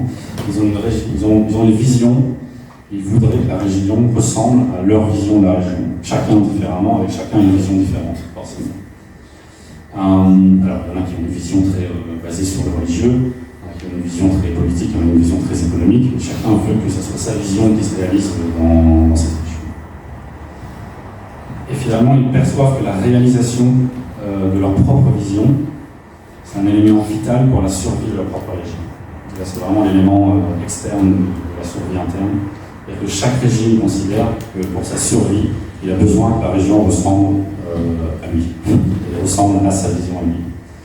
Ce qui explique finalement que, oui, il y a du pillage d'or dans le Soudan, il y a des dimensions économiques qui sont importantes. Par exemple, les Émirats Arabes Unis ont une volonté de contrôler énormément de ports dans la région. Ce qui fait qu'ils maîtrisent un peu le commerce régional, la mer Rouge, la mer plus stratégique au monde. Mais chacun, finalement, perçoit que sa propre sécurité dépend de sa vision régionale et elle dépend de sa capacité à imposer sa vision régionale. Donc finalement, l'ambition de l'Arabie Saoudite, par exemple, qui a des relations avec toutes les parties du conflit aujourd'hui, mais c'est aussi éviter un embrasement, protéger ses investissements, c'est un peu le cas de tous les pays, mais surtout maintenir le leadership sur les affaires de la mer Rouge. Et elle considère qu'elle a besoin de maintenir ce leadership pour survivre. Les Émirats arabes unis aussi, l'Égypte aussi, et la Turquie un peu moins, mais aussi fondamentalement. Le Nil représente aussi un élément absolument fondamental parce que sans le Nil et la production agricole dans la région, c'est monumental. Et par exemple, ça fait dans les années 70 déjà, on avait les pays du Golfe qui ont investi énormément au Soudan pour développer des stratégies des agricultures pour que le Soudan devienne le panier, enfin le bread basket, le panier des Émirats. Et du coup, ils espèrent utiliser énormément le Soudan comme production agricole aussi. Alors, le grenier, c'est ça, le bread basket, le grenier, pardon. Oui, c'est une première conférence que j'ai en français, excusez-moi. Alors finalement, il y a aussi qui nous demandait ce que le Soudan dit de l'architecture mondiale de la paix et de sécurité en 2025. Et de notre rapport à nous encore une fois, on dit occidental à la guerre, et aux atrocités qui sont en train de se présenter aujourd'hui, parce qu'on a bien mentionné. C'est vraiment pour terminer en 5 minutes. Alors la question qui domine, d'ailleurs, le Soudan, une tragédie oubliée, c'est de se demander pourquoi en fait le Soudan est une crise oubliée. Parce qu'on en a parlé énormément, c'est quelque chose de très grave, mais pourquoi est-ce que c'est une crise oubliée? Et aussi de mentionner, oublié, on peut débattre énormément aussi là-dessus, parce que je pense qu'il y a des milliers de personnes qui travaillent sur la crise au Soudan, c'est pas quelque chose que... Donc c'est oublié un petit peu dans les médias, ou en tout cas dans l'agenda politique. Alors une première réponse qui est un petit peu simpliste peut-être, mais qui est vraie, ça consiste à dire que la guerre en Ukraine, finalement, et la crise de Gaza, les deux saturent les espaces médiatiques et diplomatiques. Ce qui laisse le Soudan en arrière-plan. Alors, on ne va pas élaborer cet argument parce que c'est simple à comprendre. Il suffit de voir n'importe quel quotidien. Je pense qu'aujourd'hui, on s'en rend compte que le Soudan est peut-être de temps en temps en page 10, et pas énormément en page 1. Alors, c'est vrai que c'est une explication simpliste. Après, on rentre dans des gradations de la guerre la plus rare. On voit beaucoup ce débat. Mais on a vu aussi avec l'accès humanitaire tout à l'heure, de manière plus large, aussi l'accès des médias dans le pays qui est très compliqué. Si vous lisez un article dans Le Monde sur le Soudan, c'est très rarement, c'est toujours avec l'AFP, c'est plus une analyse de ce qu'on a entendu, ce qui se passait, que réellement en fait des reportages de terrain. Il y en a, par exemple, le New York Times a accès à Khartoum, ils ont fait un reportage, mais c'est très compliqué pour les journalistes. Déjà pour les humanitaires, je dis pour les journalistes, d'avoir accès et de raconter des histoires. Les informations sont soit des analyses externes ou des reportages plus sur les réfugiés, notamment du Tchad et du Soudan du Sud, qui permettent d'avoir des histoires. Alors ce qui est important aussi, c'est les symboles, l'information et l'image sont très importants dans tout ce que les anglo-saxons vont appeler narrative, donc un narratif sur un élément, et dans la perception du conflit. Alors c'est des éléments qui sont souvent négligés, où on fait des analyses très axées sur la réalité politique, etc. Mais l'importance de l'image et des symboles, c'est quelque chose à prendre en compte. Je ne sais pas si vous vous souvenez, mais il y avait un énorme soutien occidental sur la guerre du Soudan du Sud, pour la libération qui a été présentée comme telle, une libération du Soudan du Sud. Les Occidentaux ont énormément fait pour présenter cette libération comme une réussite. Il y avait aussi énormément de choses qui ont été faites au Darfour en 2004 avec le génocide. Le mouvement C'est Darfour qui était assez important, qui a peut-être fait quelques mieux, mais en tout cas il était là. Alors, c'est un reportage de George Clooney qui était très médiatique et c'était vraiment quelque chose, notamment dans les universités américaines, qui était très répandu. Ici, c'est un petit peu plus difficile parce qu'il n'y a plus trop cette histoire de héros qui souffrent, qui essaient de se libérer, ou de victimes il y a des victimes, mais il n'y a pas une histoire sur une victime ou une région particulière qui viendrait chercher nos cœurs, comme on dit dans l'Occident. Et finalement, c'est une guerre entre les mauvais et les mauvais. C'est un petit peu comme on la présente, un peu la guerre des généraux, comme on l'explique. compris, bon, c'est mauvais contre des mauvais, donc c'est un petit peu compliqué à avoir pour l'Occident. Alors la crise soudanaise, elle ne représente pas non plus une menace de sécurité pour l'Occident, parce qu'on a mentionné la crise ukrainienne qui est la plus importante. C'est donc une crise dans la périphérie. La périphérie étant cet espace un peu géopolitique loin, très loin des questions structurantes de la géopolitique, des questions sur la Chine, la Russie, les États-Unis, l'Europe. Et malheureusement, une crise dans la périphérie est souvent entendue comme une crise périphérique. Alors que ce qui s'y passe est finalement ce qui s'y négocie à la marge de l'hégémonie occidentale, enfin, dit énormément sur le système qui est en place.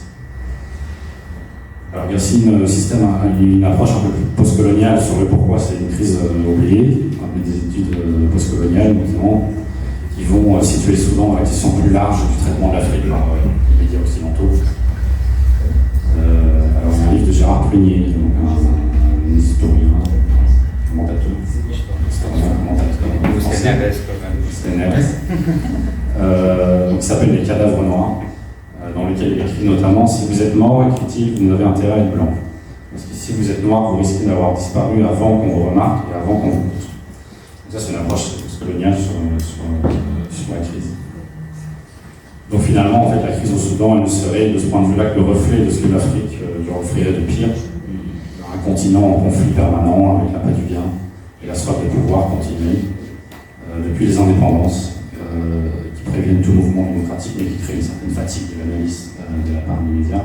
Je pense que ce Clément a rajouté dès le début de son intervention de dire attention, c'est un pays très riche politiquement, le Soudan, c'est pas juste une question d'échec permanent avec du vide. Donc ça c'est assez ensuite, et je pense pour terminer là-dessus, elle disait énormément sur l'affaiblissement de l'ordre mondial international. Notamment avant il y avait la responsabilité de protéger, qui était assez importante, qu'on a mentionné énormément sur la crise de Darfour notamment. Aujourd'hui on est dans une crise de maintien de la paix qui est assez énorme. On est dans une crise de l'ordre mondial libéral, notamment sur une question de souveraineté, où le nationalisme a fait qu'on n'accepte plus réellement une atteinte à la souveraineté des États. Donc finalement, et pour terminer, le Soudan finalement c'est un symbole peut-être de la fin du système qu'on a connu dans les années 90 et dans le début des années 2000 sur le maintien de la paix et sur un ordre libéral où finalement chaque pays vous plaçons un autre, ce qui finalement ne semble plus être le cas. Voilà, merci beaucoup.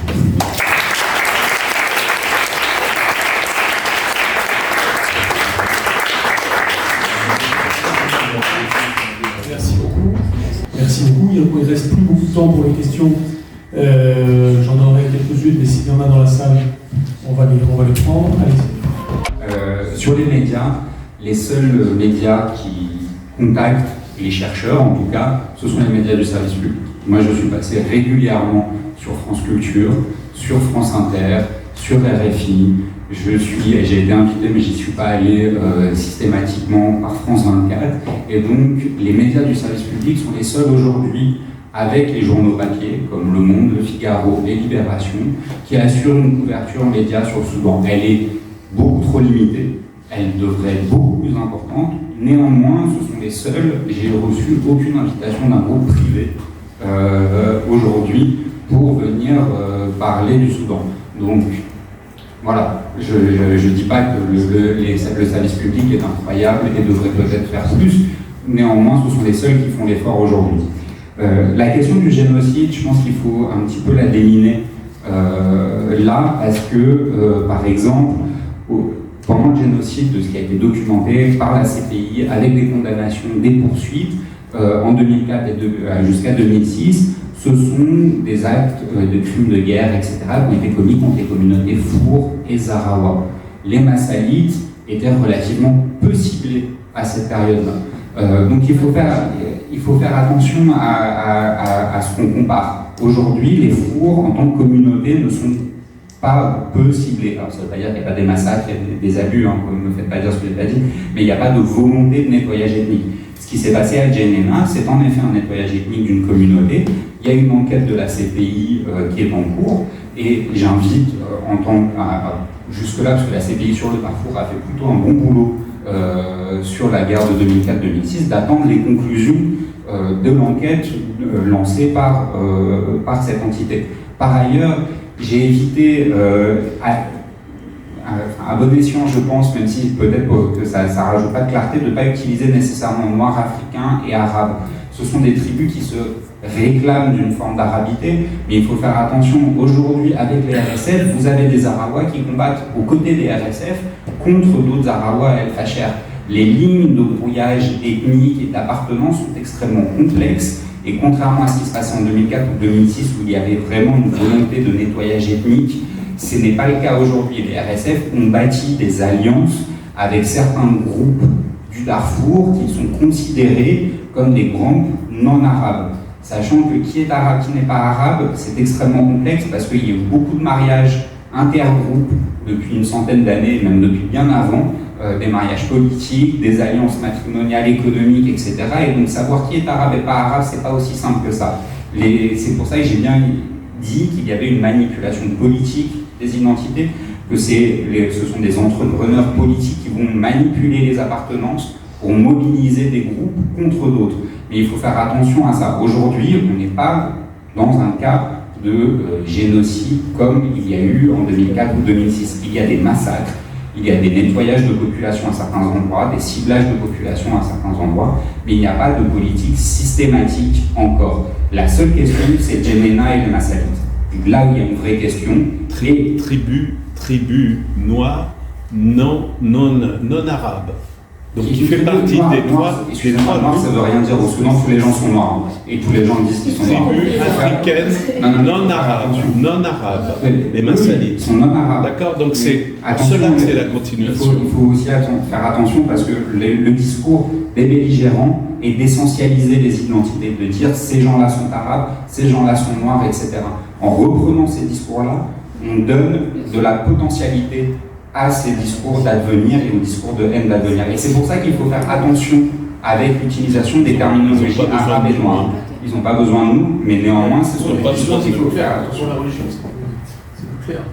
Pour la religion, c'est plus musulman aujourd'hui. Il n'y a pas de question. Il n'y a pas de frontières religieuses. Après, l'utilisation du politique, du religieux est extrêmement complexe aujourd'hui, puisque vous avez d'un côté des héritiers directs de l'ancien régime qui sont du côté de l'armée, avec des milices islamistes qui sont mobilisés avec les mêmes discours du djihad des années 90, et de l'autre côté, vous avez des RSF qui se présentent comme des opposants au régime islamiste et plutôt porteurs d'un islam traditionnel, etc. Néanmoins, quand on regarde l'organigramme des RSF, on retrouve énormément de caciques de l'ancien régime et énormément de membres de l'ancien mouvement islamiste qui est au pouvoir. Donc c'est pour ça c'est également beaucoup piégeux en ce moment au Soudan. Néanmoins, il y a quelque chose d'un peu plus clair, c'est que le mouvement islamique soudanais, les grandes tendances du mouvement islamique soudanais, qui est éclaté et qui sont en compétition interne, il y a 4 grands groupes islamistes aujourd'hui au Soudan qui sont en compétition interne, sont plutôt du côté de l'armée. Mais néanmoins, on s'entretue quand même au nom de la religion des deux côtés. Je vais peut-être m'arrêter là parce que ça fait déjà beaucoup, et comme ça permet aux autres de prendre la parole. Merci. Je pense que le premier message, c'est que c'est beaucoup plus compliqué qu'effectivement une vision très blanc-noir. Enfin, encore, il n'y a pas de gentil dans cette histoire. Enfin, ou arabe-noir, si vous voulez, mais c'est pas vous avez compris mon image. Il n'y a pas de gentil dans cette histoire. Et une fois encore, le premier conflit, il est entre des Arabes contre des Arabes et qui ont des alliances ensuite avec des non-Arabes des deux côtés. Au mois de mars, les RSF ont signé un accord avec le SPLM-North, qui sont très clairement, si vous voulez vraiment faire de la caricature, des Noirs africains. Et qui en plus, eux pour le coup, ne sont pas musulmans, au passage. Les Moumba, c'est le seul endroit qui est encore mélangé. Exactement.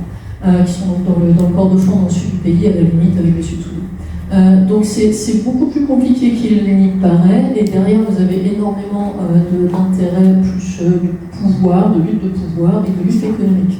Les Massalites étaient notamment les tenants d'une partie du pouvoir économique régional, ce qui générait des rancœurs historiques entre différents groupes. Donc ça ne justifie absolument rien, bien évidemment, mais en tout cas il faut essayer d'éviter la simplification. Et ça vient répondre effectivement à la question sur la question de la couverture médiatique.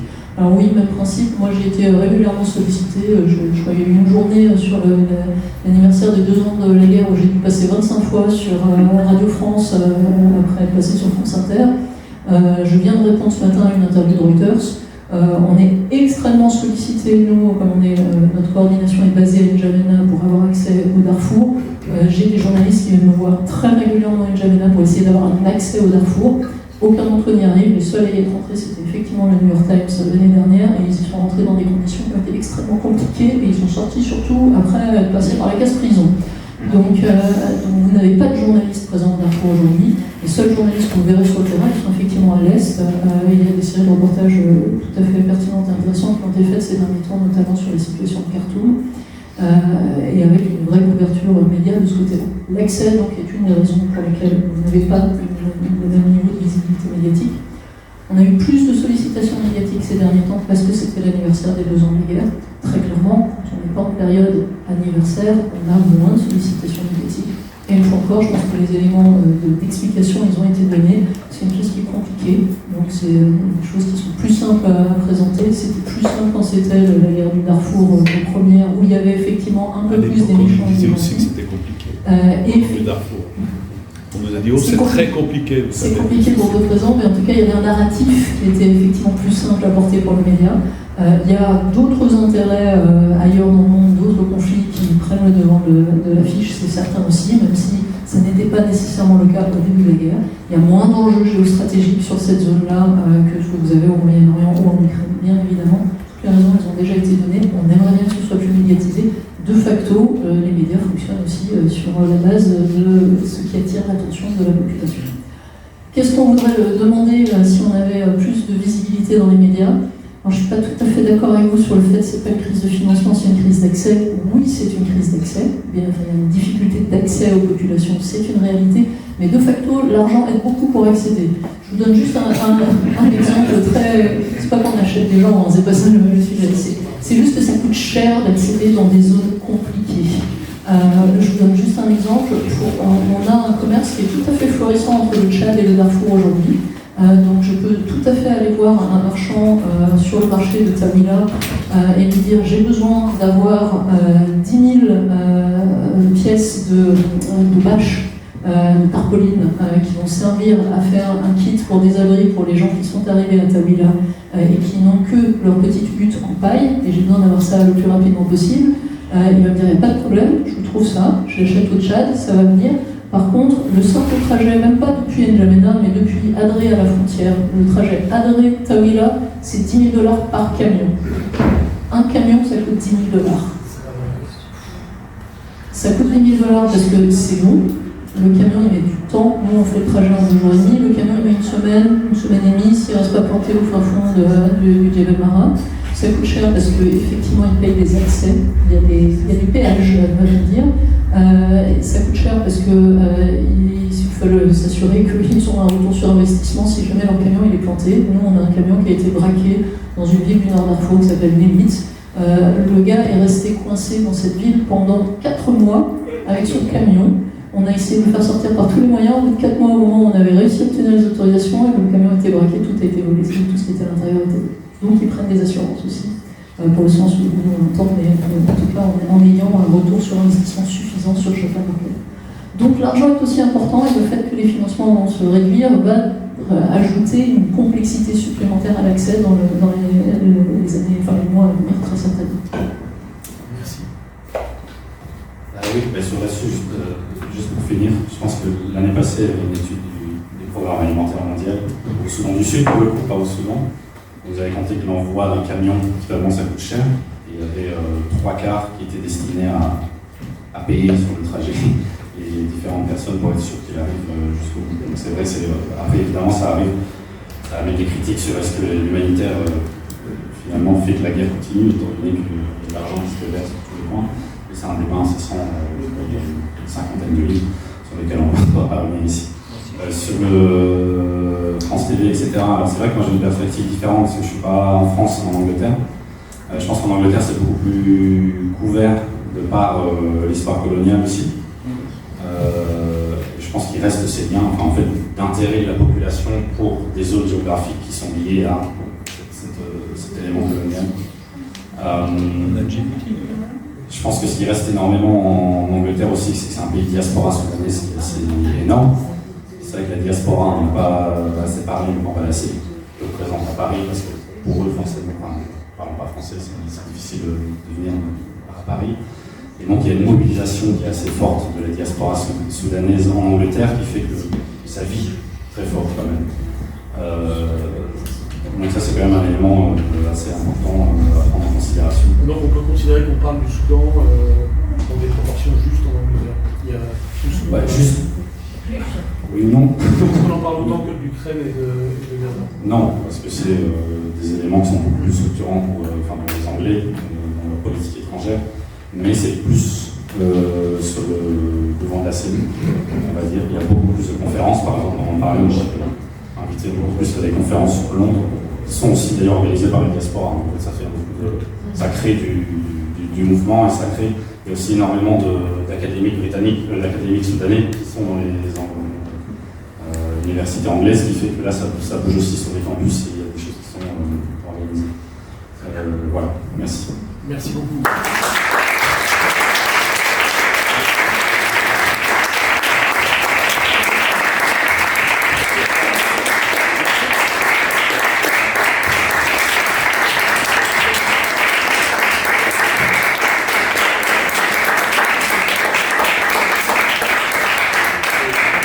Merci beaucoup, c'était vraiment très clair et aussi approfondi possible sur 2 petites heures. On aurait évidemment pas en parler des heures et des heures, ça va de soi. Mais en tout cas, c'est une bonne introduction au sujet tel qu'il est. Encore une fois, le but n'est pas de faire seulement une conférence, c'est aussi d'avoir des effets sur la suite. D'ailleurs, certaines questions étaient autour de ça, et donc on reste en lien si vous le voulez bien. Y compris parce qu'il y a certains journalistes qui ne sont pas du service public, qui sont là et qui vont donner peut-être même certains du service public, je ne sais pas, mais en tout cas, cette conférence est enregistrée et nous allons en parler, et j'espère qu'on parlera du Soudan à la fois pour élucider la complexité de ce conflit, mais aussi, j'espère, pour que la France contribue comme elle le peut à non seulement à l'aide humanitaire, bien entendu, mais aussi à une vision géopolitique qui soit synonyme de paix le plus vite possible. Je sais que c'est pas évident et qu'on a beaucoup d'acteurs, comme on l'a vu, et encore on n'a pas parlé de tous les acteurs. Et on a peu parlé de la France, de la diplomatie française, de ce qu'elle peut faire, mais ce sera un autre sujet plus tard. Merci 1000 fois. Merci beaucoup.